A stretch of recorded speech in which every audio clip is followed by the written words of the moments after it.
자, 지금 B3 코인 굉장히 중요한 구간에 왔기 때문에 급하게 영상을 찍고 있는데요. 지금 홀더분들 같은 경우에는 솔직히 마음이 편할 수가 없는 자리입니다. 왜냐하면 업비트 상장 이후 강한 기대감으로 한번 크게 움직였다가 계속해서 눌리는 흐름이 나왔고 지금은 다시 거래량이 붙으면서 24%가 넘는 반등이 나와주고 있기 때문입니다. 그런데 이런 자리가 가장 헷갈립니다. 이게 진짜 다시 가는 반등인지 아니면 기업과 고래들이 남은 물량을 한 번 더 정리하기 위해 만들어내는 마지막 반등인지 구분하기 어렵기 때문이라는 거죠. 보시는 것처럼 비스리 코인은 저점 0.776원대까지 밀렸다가 장중 0.995원까지 치고 올라왔고 지금도 0.9원대 부근에서 강한 변동성을 보여주고 있습니다. 거래량도 크게 붙으면서 시장 관심이 다시 들어오고 있는 건 맞습니다. 하지만 지금처럼 단기 반등이 강하게 나온 자리에서는 무조건 안심하면 안 됩니다. 반등이 나왔다는 건 분명히 매수세가 붙었다는 뜻이지만 동시에 위에서 또 한 번 더 덤프 물량과 차익 실현 물량이 다시 나올 수 있는 자리이기도 하기 때문입니다. 그러면 여기서 많은 분들이 궁금하실 거예요. 아니, 이렇게 상장 이후 계속 눌렸던 코인이 왜 갑자기 다시 살아나고 있느냐? 왜 지금 다시 가격 상승이 나와주고 있느냐는 거죠. 바로 그 이유가 있습니다. 시장의 매도 압력이 낮아졌기 때문인데요. 그동안 위에서 가격을 계속 눌러왔던 초기 차익 실현 물량들과 기업, 고래들의 덤프 물량들이 반복된 하락 과정에서 어느 정도 정리됐고 예전처럼 위에서 무한정 쏟아지는 구조가 조금씩 약해지고 있다는 겁니다. 즉, 시장이 가장 무거웠던 구간을 지나오면서 다시 거래량이 붙으면 가격을 들어올릴 수 있는 환경이 만들어지고 있다는 거죠. 실제로 비스리 코인에 투자하고 있는 초기 VC들의 트랜잭션과 포트폴리오를 보시면 알겠지만 IDG 캐피탈, SBI 홀딩스, 블랙록, 소프트뱅크, 판테라 캐피탈까지 많은 글로벌 기업들에게 투자를 받았는데요. 보시는 것처럼 업비트 상장 때 이런 기관 자금이 유입되고 개인 투자자들의 매수세까지 같이 붙으면서 3원대 부근까지 지금 가격 대비 3배가 넘는 큰 가격 상승이 나와줬습니다. 자, 하지만 문제가 있었죠. 이렇게 가격 상승이 나왔을 때 초기 VC들과 고래들은 상승분에 대한 차익 실현과 시장 리스크 회피를 위한 덤프 물량들을 매도하면서 가격 하락을 만들어낼 수밖에 없었다는 겁니다. 즉 그동안의 하락은 비스리 코인의 펀더멘탈이 완전히 끝나서 나온 하락이라기보다는 상장 초반에 쌓였던 악성 매물과 초기 VC들의 덤프 물량이 계속 소화되면서 나와줄 수밖에 없었던 하락이라는 거죠. 그래서 지금 홀더분들은 계속된 하락 이후에 나와주고 있는 반등 흐름이기 때문에 이 상승이 어디까지 이어질지 그리고 어디서 매도를 해야 할지 많은 걱정과 고민들을 하고 계실 거예요. 결론부터 말씀드리면 단기적인 하락과 눌림은 충분히 나와줄 수 있습니다. 왜냐하면 지금은 이미 단기 반등이 강하게 나왔고 급등을 본 개인 투자자들의 추격 매수와 고점 차익 실현 물량이 동시에 나올 수 있는 자리이기 때문입니다. 특히 이런 급등 이후에는 한 번 더 위로 열어주는 척 하다가 다시 강하게 흔드는 흐름이 나와도 이상하지 않습니다.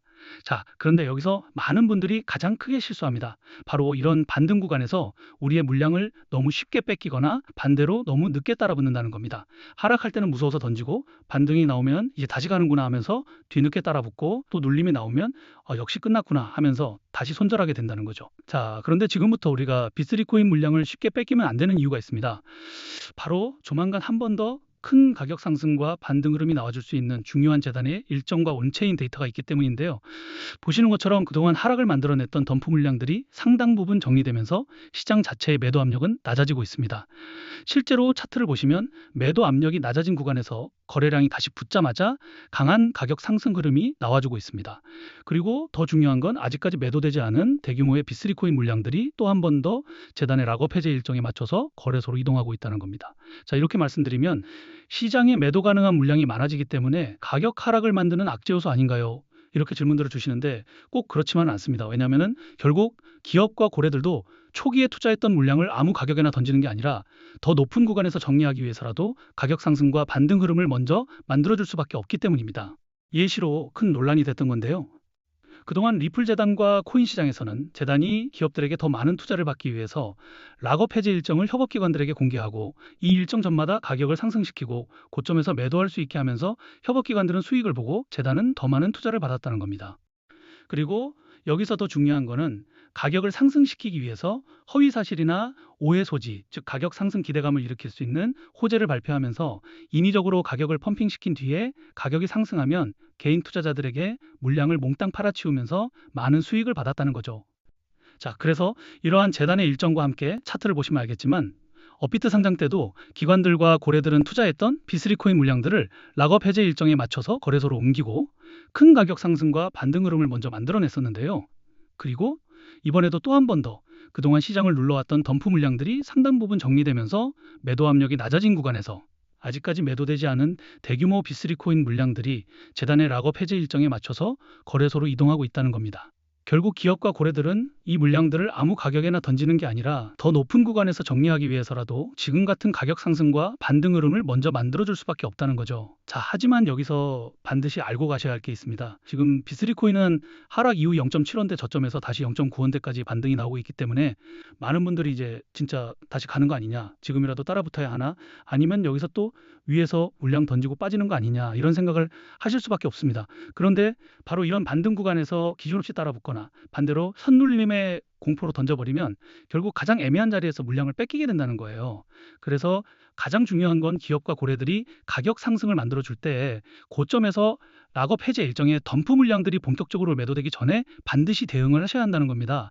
왜냐하면 욕심 때문에 매도 타이밍을 놓쳐버리게 되면 지금처럼 강하게 올라온 가격도 대규모 덤프 물량과 함께 다시 한번 크게 무너질 수밖에 없기 때문인데요. 원래 락업 해제라는 건 투자자 보호가 목적이지만 결국 이런 정보를 모르셨던 분들은 올라갈 때 매수하고 떨어질 때 공포에 던지면서 손해를 볼 수밖에 없던 구조였다는 거예요. 자, 그래서 제가 비스리코인 커뮤니티에서 초기부터 활동하면서 이러한 재단의 일정과 함께 초기 투자 기업들의 트랜잭션과 포트폴리오 그리고 고래 지갑들의 물량 이동 흐름을 계속 체크해 왔는데요. 이제 이 정보를 통해서 락업 해제 일정 전에 거래소로 물량이 옮겨지고 나서 가격 상승이 나올 때 우리가 매도해야 하는 목표 매도가 그리고 덤프 물량들이 어느 정도 정리된 뒤 다시 재매수를 준비해야 하는 시점들까지 같이 공유해 드릴 거예요. 자, 그런데 이런 정보들을 영상에서 모든 분들에게 다 빠르게 공개해 드리고 싶은데 제가 저번에도 공개했다가 유튜브 영상 정책 때문에 삭제가 된 적이 있어요. 그래서 이제는 구독자분들에게만 따로 공유해 드리는 소통방에서만 정리해 드리고 있는데요. 구독과 좋아요 아직 안 눌러주신 분들은 그냥 구독과 좋아요만 눌러주시고 여기 010-2145-2233 제 개인 번호로 B3라고 단 세 글자만 문자 보내주시면 지금 자리에서 꼭 봐야 하는 목표 매도가 눌림 구간 대응 기준, 덤프 물량 정리 구간, 그리고 다시 재매수를 준비해야 하는 체크 포인트까지 공유해드리는 소통방에 바로 초대해드리겠습니다. 그리고 걱정들 하시는 게 이런 정보를 대가로 금전적인 요구를 하거나 투자 강요를 하거나 뭔가를 요구할까봐 이 걱정들을 많이 하시는데요. 그런 건 어디를 가시더라도 무조건 사기니까 절대 당하시면 안 됩니다. 저는 그런 거 없고 그냥 채널의 성장을 위해서 구독과 좋아요만 눌러주시면 좋을 것 같습니다. 그리고 간혹 질문들 주시는 게 지금 B3 코인에 투자했던 기업이 그냥 거래소로 물량을 옮기는 것일 수도 있지 않냐는 건데요. 만약 한두 기업만 움직인다면 그냥 그럴 수 있습니다. 그런데 지금처럼 계속된 하락 이후 매도 압력이 낮아진 구간에서 여러 기업과 고래들이 비슷한 시기와 패턴으로 움직이기 시작한다면 이건 단순한 우연으로만 보면 안 됩니다. 가격 상승과 반등을 만들어낸 뒤 더 높은 구간에서 물량을 정리하려는 흐름으로 같이 보셔야 한다는 거죠. 자, 그래서 제가 계속 강조드리는 게 바로 이겁니다. 지금 B3 코인은 많이 빠졌다고 무작정 끝났다고 던질 자리도 아니고 반대로 첫 반등에 무작정 따라붙을 자리도 아니라는 겁니다. 중요한 건 가격 상승이 먼저 나와줄 때 고점에서 락업 해제 일정에 덤프 물량이 본격적으로 매도되기 전에 반드시 대응을 해야 한다는 겁니다. 이번에도 모르고 지나가면 또 당할 수밖에 없습니다. 결국 반등이 나왔을 때 정리하지 못하고 덤프 물량이 본격적으로 나오고 나서야 공포에 던지면 결국 또 가장 안 좋은 자리에서 손해를 보게 된다는 겁니다. 그리고 아무리 가격 상승이 강하게 나와줘도 고점에서 매도하지 못한다면 사실상 아무런 의미가 없습니다. 오히려 지금 같은 반등을 그냥 희망으로만 보면 기업과 고래들이 던지는 물량을 개인들이 또 받아주는 구조가 반복될 수밖에 없다는 거예요. 그래서 지금처럼 매도 압력이 낮아지고 다시 수급이 붙는 구간에서는 재단의 일정, 락업 해제 구간, 그리고 기업과 고래들의 물량 이동 흐름을 같이 확인하면서 대응하셔야 한다는 겁니다. 자, 그래서 최소한 재단의 일정, 트랜잭션, 포트폴리오 흐름, 그리고 거래소 지갑 이동 흐름은 반드시 확인해 보시고 직접 투자하셔야 한다는 거죠. 그리고 또 이런 정보들은 확인해 보는데 비용이 드는 게 아니고 소통방에서 무료로 확인할 수 있기 때문에 제가 자신 있게 말씀드리고 있는 거예요. 대신에 그 정보가 여러분들 투자에 조금이라도 도움이 됐다고 하신다면 그냥 채널 성장을 위해서 구독과 좋아요만 눌러주시면 좋을 것 같습니다. 그럼 오늘 영상은 여기까지고요. 영상 끝까지 봐주셔서 감사합니다.